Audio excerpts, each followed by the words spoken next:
Your metabolism does not shut down after you eat. That is the myth. What really slows down is your access to stored body fat, because the moment food enters your system, your body changes the traffic lights. Energy that was moving out of storage now starts moving into circulation, into muscle, into liver, and sometimes back into storage. Let's break down why one meal can flip your entire fuel system. First, the myth. Most people hear the word metabolism and imagine a furnace. If the furnace burns hot, you lose fat. If it burns slow, you gain fat. That sounds simple. But it is incomplete. Your metabolism is not one furnace.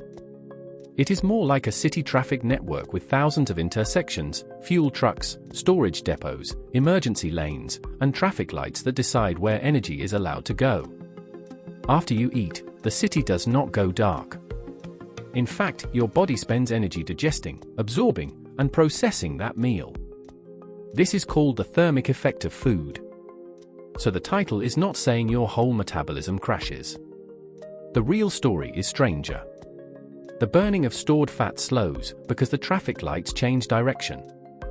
Second, the traffic controller. The most important signal after a meal is insulin. Insulin is often treated like a villain online, but that is biologically wrong.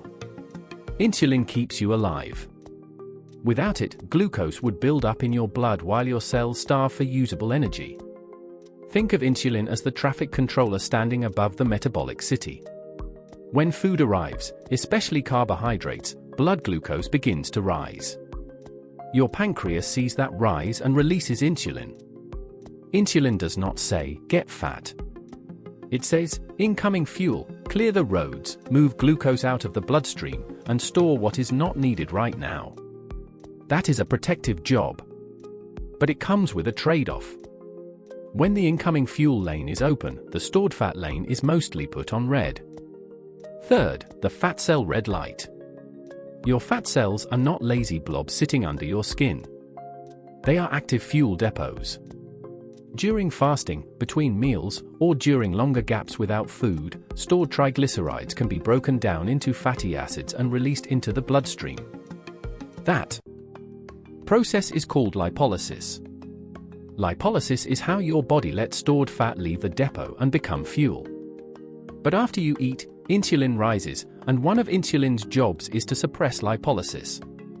In plain English, insulin tells the fat depot, "Do not release more trucks right now. We already have fuel on the road." This is the hidden switch most people miss. You are not failing to burn fat because your body is broken. You are failing to burn much stored fat in that moment because your body is prioritizing the meal you just delivered. Fourth, the muscle parking lot. After a meal, some glucose is moved into muscle. This is good. Muscle is one of your biggest glucose sinks. Think of your muscles as massive parking garages for incoming energy. If you have recently moved, walked, lifted, climbed stairs, or trained, those garages have more empty spaces. Glucose can be parked there more easily as glycogen, a stored form of carbohydrate. But if you sit all day, the parking garage is already crowded. The traffic controller has fewer good places to send the glucose. Blood sugar may stay higher for longer, and the pancreas may need to keep insulin elevated longer to clear the road. This is why movement matters. Not because it magically melts fat in 10 minutes, but because it opens more parking spaces. Fifth, the liver dispatcher. The liver is the city central dispatch office.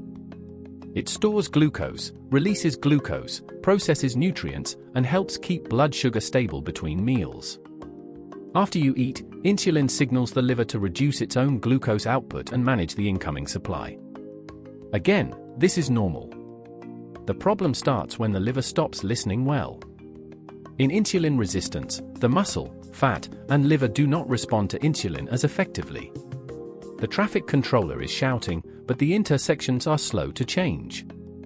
So the pancreas may release more insulin to get the same job done. Now the red light on fat release can stay on longer, not because insulin is evil, but because the system needs louder signals to control the same traffic. Sixth, the post-meal trap. This is where the average modern routine becomes dangerous. You eat a large refined meal, then sit. Maybe it is pasta, bread, fries, dessert, or a sweet drink. Glucose enters quickly. Insulin rises. The fat cell exit gate slows down. The muscles are not contracting, so they are not pulling much glucose from the blood. The liver is trying to coordinate the overflow. For the next few hours, your body is not in a strong stored fat burning state. It is in traffic control mode. It is clearing the roads. And if you snack again before the previous traffic has cleared, you restart the signal. The city never gets quiet. The fat depot keeps seeing red lights. 7th, the crash. Many people think the tired feeling after lunch means their metabolism is slow. Sometimes the explanation is simpler. A fast, high-carbohydrate meal can create a sharper rise in blood glucose, followed by a stronger insulin response. In some people, that swing can feel like sleepiness, hunger, fog, or cravings later. It is not proof that carbohydrates are poison. It is proof that your body responds to food combinations, timing, and movement. A meal with protein, fiber-rich carbohydrates, and healthy fats usually enters the traffic network more gradually than a liquid sugar hit or a refined starch eaten alone. The shape of the meal changes the shape of the traffic. 8th, metabolic flexibility. This is the real goal. You do not want a body that burns only carbs. You do not want a body that fears insulin. You want a body that can switch. Fed state, use incoming energy. Fasting state, release stored energy. Activity state, pull glucose into muscle. Sleep state, repair and regulate. That switching ability is metabolic flexibility. When the system is flexible, insulin rises after eating, does its job, then gradually falls. Fat release slows, then returns. Blood glucose rises, then settles. The city handles traffic, clears the streets, and reopens the stored fuel lanes. When the system becomes inflexible, the lights get stuck. Insulin may stay higher for longer. Fat release may remain suppressed longer. Energy feels unstable. Hunger returns quickly. 9th, the walking key. Here is the most underrated lever after a meal. Do not think of walking as calorie burning. Think of walking as opening side roads. When your muscles contract, they can help pull glucose out of the bloodstream. Even a short walk after eating can reduce the post-meal glucose rise for many people. This does not mean you need punishment cardio after dinner. It means your body was designed to move after fuel arrives. In the old world, eating and movement were connected. You gathered, carried, walked, cleaned, climbed, hunted, farmed, or worked. In the modern world, we eat and then freeze in a chair.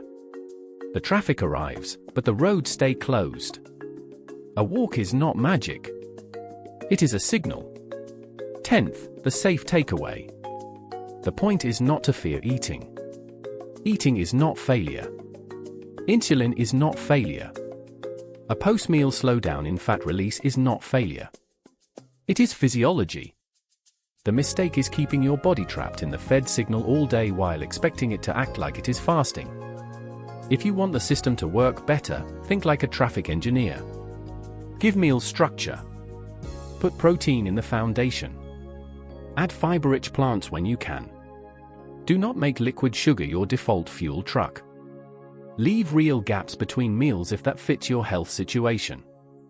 Move lightly after eating. Build muscle so your body has more storage space for glucose. Sleep, because a tired traffic controller makes worse decisions. And this part matters. If you have diabetes, use insulin, take glucose-lowering medication, are pregnant, have fainting episodes, or have a history of eating disorders, do not experiment aggressively with meal timing or post-meal exercise without medical guidance. Blood sugar is not a game. The goal is control, not chaos. So why does your metabolism slow down after you eat? It doesn't, at least not in the way people think. The meal itself costs energy to process. The slowdown happens at the fat cell exit gate. Insulin changes the traffic lights. Incoming fuel gets priority. Stored fuel waits. Once you understand that, food stops looking like morality and starts looking like information. Every meal sends instructions. Every walk sends instructions. Every long sitting period sends instructions. Your body is not ignoring you. It is obeying the signals you repeat most.